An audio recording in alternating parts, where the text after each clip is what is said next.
Hi everyone, my name is Mehdi Azashahi, technology specialist with Patterson Dental. I'm here to meet a great friend, Abdi, and ask a few questions about LA Dental Symposium. He's the founder of this symposium, so let's get started. Hi Abdi, how are you? Welcome. I'm good. How are you? Very good, thank you. Thanks for having me today. Listen, my pleasure, man. You've been part of this since the very beginning. Glad to be part of this. This is really exciting. After 2 years, Los Angeles International Symposium, it's happening. So I know. tell me about it. Well, it hasn't happened yet, but it is happening. Let's hope everything goes as we hope, and we have a great event planned. And as you know, you're a big part of it. So what do you want to talk about? Sure, we wanted to see, what's the agenda, why you came up with this idea. I read about it, pursuit of perfection in dentistry, which I absolutely loved. So how do you pick speakers? What's your personal vision about this whole So symposium? wait, I thought this was going to be a 2-3 minute video. It sounds like you're making a movie here. Hey, let's But get it going. joking aside, you're right. The pursuit of perfection sort of became the theme because really, when we all start in dentistry, we are educated to become these very focused, you want to do everything the best way. And the world is changing so quickly, and dentistry is changing so quickly. And I got this huge opportunity, I don't know, about 12, 13 years ago. I think it was 2008 I remember that that. I got to put this program together. So that kind of forced me to try to go to a lot of different meetings and try to find out who are the good speakers, what are they doing. And it's a bittersweet thing because a lot of the things that I saw that were amazing usually didn't originate in the US. And when you sort of track that down a little bit, you see that we have certain restrictions in the way that we have to do business. As a result, access to those kind of speakers were very few. I mean, sure, you would see them, and I got to see them if you went to the American Academy of Aesthetic Dentistry meetings or some of the bigger meetings. But most of the people that I'm in touch with in their formative years don't get to go see those things. So with the support of USC at the time, and Elon Rothstein gave me a lot of leeway, and I sort of worked my way to find the best speakers that I could to bring. And if you look at the history, we've had people like Eric Van Doren, some of the greatest of the greatest out there have spoken at this symposium. So it became super cool on a personal level. I got to meet a lot of these people, and as they kind of come, it exposes our audience to things that's really cool because now I see some of the people that come here, and if I'm at an AAED meeting, there's 5 or 6 or 7 that end up at those meetings that sort of get exposed here. So that's how the idea happened, and I don't want to say that this is something that I planned because it really isn't. It just kind of took a life of its own, and we got so lucky that 2019 we pulled it off. And to be really honest, I wasn't looking for a project to do privately or personally, but I had invited all these people, and I knew how hard it is to get them to say yes and have the support and everything. So I just kind of emotionally decided we're going to do this on our own, and the feedback was amazing. Sure. The content is amazing. Yeah, I The mean best feedback we that's get from the symposium is, the community that you put together. People get to meet each other from across the globe, basically, and they share ideas yeah. on how to do better dentistry. That's the part during the happy hours or when we discuss technologies. These people get connected and they talk about the content of what they learned, and from the speaker, from the basically audience, they all talk about content and what they learned during the day. I mean, that's what it's all about, right? And the last 2 to 3 years really taught us that, yes, you can get the basic information virtually. And frankly, I actually got to see so many people speak virtually because I'm sitting at home with nothing to do. And it became a great scouting ground where normally I would have to travel to see all these people. And I'll give you an example. One of our speakers is a guy by the name of Colleen Pop. Great, Paul. You will see that he's going to make rubber dams seem so simple, so valuable, and so good for the patient and for the operator and for documentation and everything. And I got to learn about Colleen through the web. Now he's coming, and he went through so much to get here with the visa situation and all the stuff that he had to do. And I am certain that once you see what he can do, you're going to want to do that. Sure. And that's what this thing is all about. Excuse me. But the content is always about how to do dentistry that's better for the patient. Excellent. You know, another person that's on the panel this year, and he's someone that I personally have known for almost 3 decades. He's actually one of my mentors. He's the one who taught me a lot about periodontics. And here's a guy who's looking at sort of implants, and he's an implantologist, but he's looking at it in a different way of, well, as the face changes, maybe we should rethink. And if that's fact, how do you correct it? And how do you plan for it? Sure. And I'm guaranteeing you there's a lot of people that are going to be there that have not been exposed to this. Changed the way I do dentistry since I learned it, and I learned it by being close with him. Not everybody has that opportunity. Now they will get to see what he can do. And every single person has sort of come about that way. Sure. What else do you want to know? Technology. Why did you make technology kind of a center focus of this symposium? You know, actually, I'm going to respectfully disagree with you because I didn't make technology the center point of this meeting. Technology has become a tool that is enabling better dentistry. Technology made itself the center point. Excellent. So as these speakers who are on the top of their field and they're sort of thinking about all these things, we were just talking about implants, right? Sure. There was a time that we used to judge a surgeon by the skill of how good can they do this blindly and on the go. Well, now it's the technology that allows you a certain level of precision, particularly if you take aging into this. Sure. So those little pieces that used to be science fiction are now very real. And I personally am behind. I'm personally really excited to see what you're putting together for a happy hour, because I am new to the world of printing. I am definitely a fan of scanning. I for sure am looking at 3D. I mean, one of the things that I'm kind of excited that I'm going to do personally, but also I think everybody else should consider, and we have a speaker that's going to drill this down for us and explain it, is why do we even take 2D x-rays as a routine? If in a 3-dimensional x-ray you can see more, a radiologist can read it, the amount of radiation is almost the same, potentially less, the patient experience changes. Absolutely. Right? So Leah, who's a radiologist, is basically going to give us that angle. And I think we all know that anytime that something comes new, it's expensive, there's a learning curve, and nobody is really into it.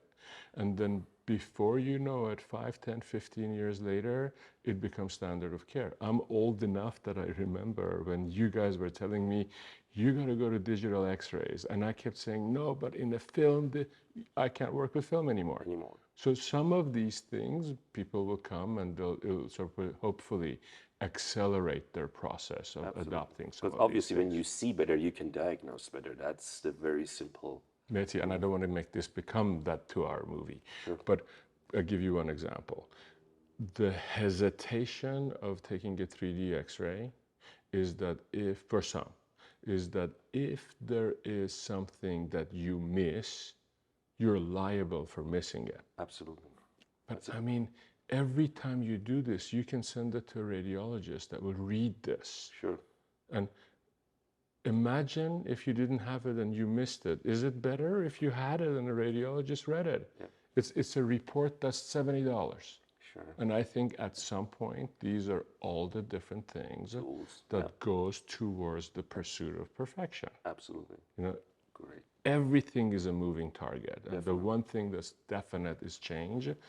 What I try to do is to try in a sensible way find changes that are realistic and bring people that I truly trust in what they're going to speak about. And that's what our role is at Patterson Dental. We have the same philosophy of taking care of our customer, finding the best desired digital workflow, because everybody is different.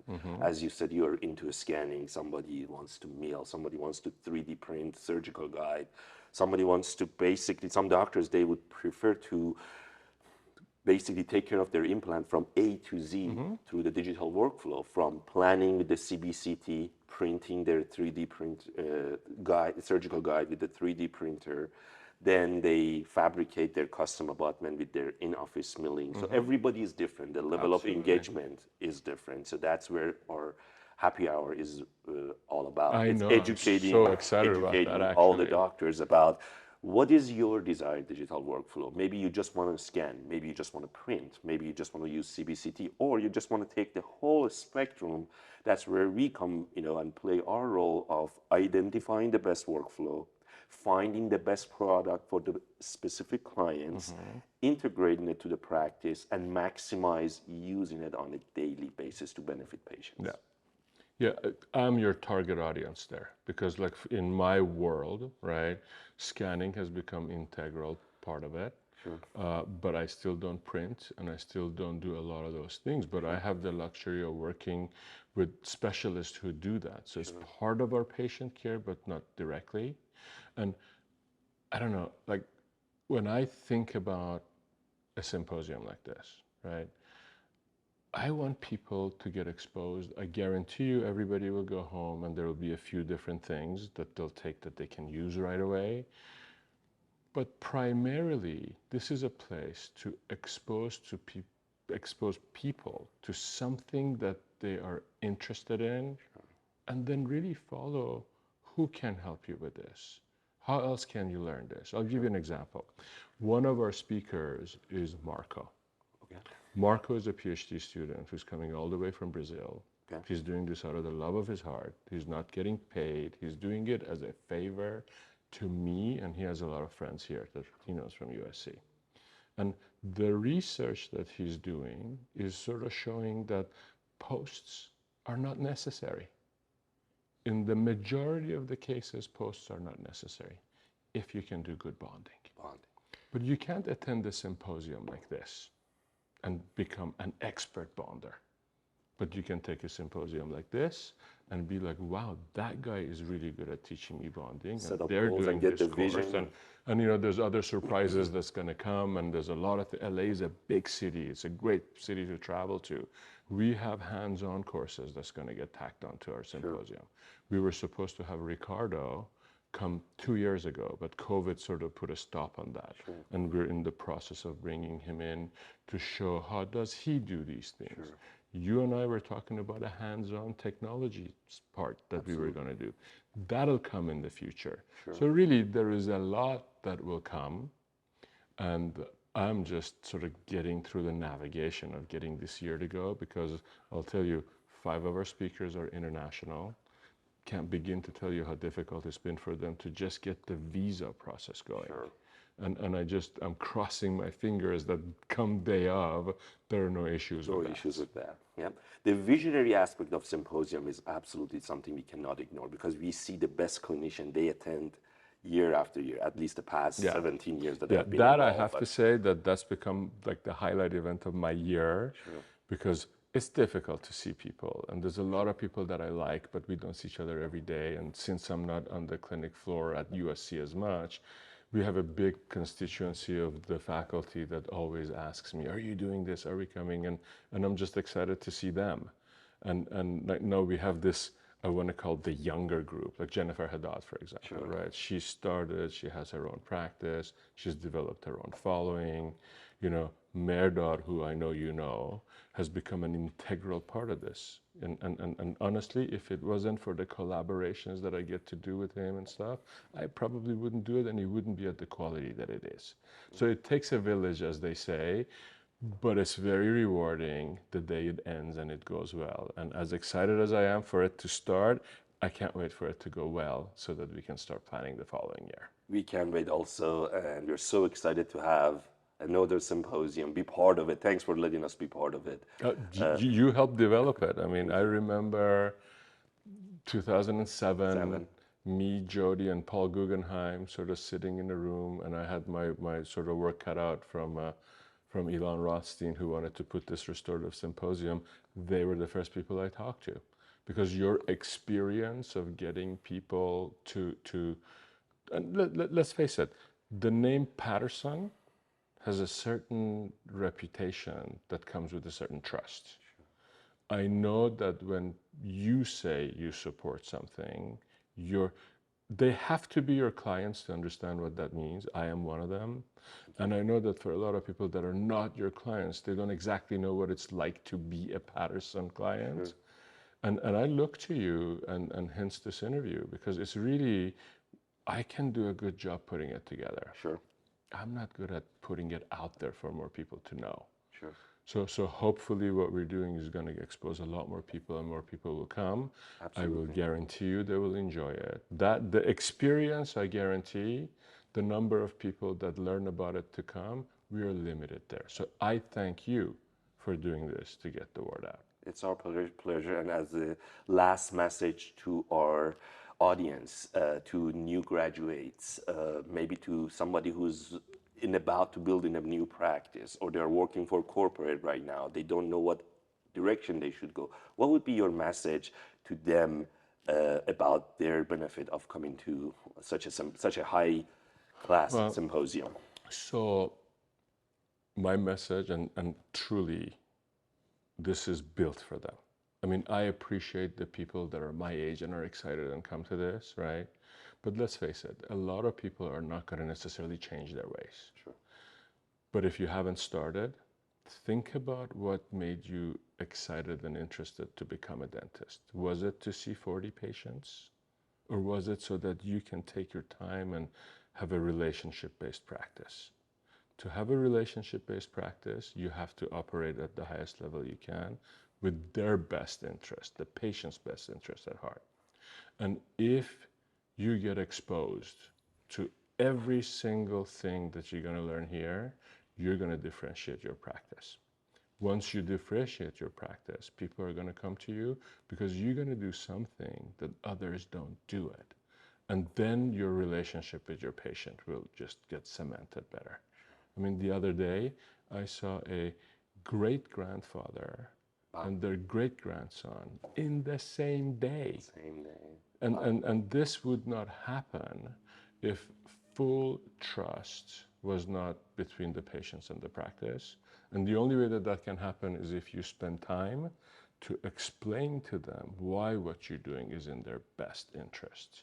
And this gives you the tools to sort of go from there. And every single person that's going to speak has reached a level of success that on top of it, you get to hang out with, you get to do the happy hour with.